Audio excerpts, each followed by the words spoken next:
नमस्कार, बहुत स्वागत है आपका न्यूज 18 के डिजिटल प्लेटफॉर्म पर। 3 महीने से चल रहे अमेरिका और ईरान के युद्ध को लेकर कई तरह की खबरें सामने आ रही हैं। अब इस युद्ध को खत्म करने के लिए समझौता बेहद करीब बताया जा रहा है। दोनों पक्ष सहमत हो गए हैं, लेकिन इस डील की संभावित शर्तों ने नया विवाद खड़ा कर दिया है। एक तरफ अमेरिकी प्रशासन का कहना है कि दोनों पक्ष समझौते के ड्राफ्ट पर सहमत हो चुके हैं और आने वाले दिनों में शुरुआती समझौते पर हस्ताक्षर हो सकते हैं। दूसरी तरफ ईरान के विदेश मंत्री अब्बास अरागची ने दावा यह किया है कि अमेरिका के साथ युद्ध में ईरान विजेता बनकर उभरा है। यही बयान इस पूरी डील की दिशा पर सवाल खड़े कर रहा है, क्योंकि जिन शर्तों की चर्चा सामने आ रही है उनमें ईरान को कई बड़ी राहतें मिलती दिखाई दे रही हैं, जबकि अमेरिका को मुख्य तौर पर हॉर्मुज जो है जल डमरू मध्य खुलवाने का फायदा मिलता नजर आ रहा है। अब सवाल यह है कि आखिर क्या है प्रस्तावित समझौते में।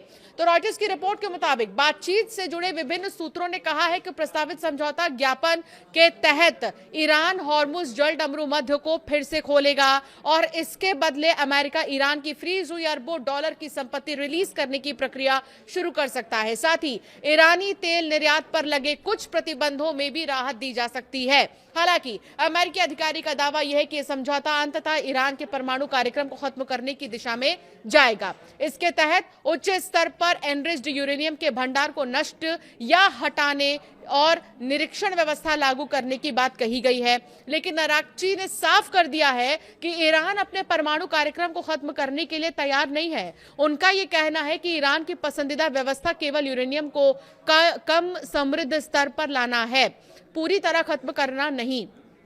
हॉर्मुज पर हमारी तलवार हमेशा लटकी रहेगी। ईरान के विदेश मंत्री ने सरकारी टीवी पर कहा है कि हॉर्मुज में यातायात पर ईरान और ओमान का नियंत्रण बना रहेगा। उन्होंने हॉर्मुज पर हमारी तलवार हमेशा लटकी रहेगी कहा है। गौरतलब है कि युद्ध से पहले दुनिया के करीब 20% तेल और गैस की आपूर्ति इसी रास्ते से गुजरती थी। फरवरी में अमेरिकी और इजरायली हमलों के बाद ईरान ने इस मार्ग को बंद कर दिया था। शनिवार को ईरानी मीडिया ने खबर दी कि सिरिक बंदरगाह और किश्म द्वीप के आसपास धमाकों जैसी आवाजें सुनी गई। स्थानीय अधिकारियों के मुताबिक ये ईरानी बलों की चेतावनी फायरिंग हो सकती है, जो बिना अनुमति जल डमरू मध्य पार करने की कोशिश कर रहे जहाजों को रोकने के लिए की गई। यूएई से ईरान को अरबों डॉलर मिलने की चर्चा है। इसी बीच रॉयटर्स की एक रिपोर्ट में यह दावा किया गया है कि संयुक्त अरब अमीरात ने ईरान के लिए 10 से 20 अरब डॉलर तक की राशि जारी करने पर सहमति जता दी है। कुछ सूत्रों का यह मानना है कि 3 अरब डॉलर की पहली किस्त भी उपलब्ध करा दी गई है। हालांकि यूएई के विदेश मंत्रालय ने इन खबरों का सख्त खंडन किया है। मंत्रालय ने बयान जारी कर कहा है कि ईरान की कोई फ्रीज हुई रकम ना तो जारी की गई है और ना ही ट्रांसफर कराई गई है। मंत्रालय ने इन दावों को पूरी तरह झूठा और बेबुनियाद बता दिया है।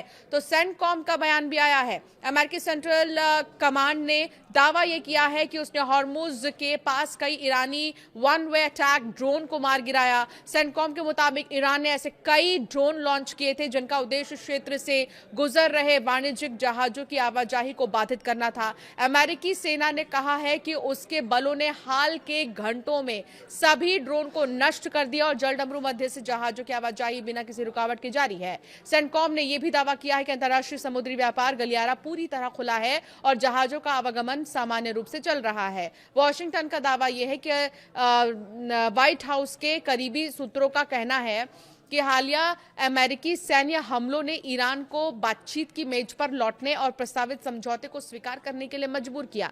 रिपोर्ट्स के मुताबिक समझौते का मसौदा काफी हद तक वही है जो कुछ सप्ताह पहले चर्चा में था, लेकिन इसमें कुछ महत्वपूर्ण बदलाव और स्पष्टताएं जोड़ी गई हैं ताकि किसी तरह की अस्पष्टता न रहे। व्हाइट हाउस का यह मानना है कि ईरान लगातार वार्ता को लंबा खींच रहा था और अमेरिकी सैन्य ताकत ने हालात बदल दिए। अमेरिकी प्रशासन के मुताबिक पहले दौर की कार्रवाई अपाचे हेलीकॉप्टर गिराए जाने के जवाब में हुई थी, जबकि बाद में हमलों का मकसद ईरान पर दबाव बनाकर उसे समझौते के लिए तैयार करना था। पाकिस्तान की मध्यस्थता का दावा क्या है, अब सुनिए। पाकिस्तान के प्रधानमंत्री शहबाज शरीफ ने सोशल मीडिया प्लेटफॉर्म एक्स पर कहा है कि चल रही गहन मध्यस्थता कोशिशों के बीच शांति समझौते को लेकर लगातार भ्रामक जानकारी फैलाई जा रही है। उन्होंने यह दावा किया है कि इन शोर शराबे से अलग शांति समझौते का अंतिम और सहमत मसौदा तैयार हो चुका है। शहबाज शरीफ के मुताबिक पाकिस्तान अब दोनों ही पक्षों के साथ मिलकर अगले कदमों को अंतिम रूप देने का काम कर रहा है। है।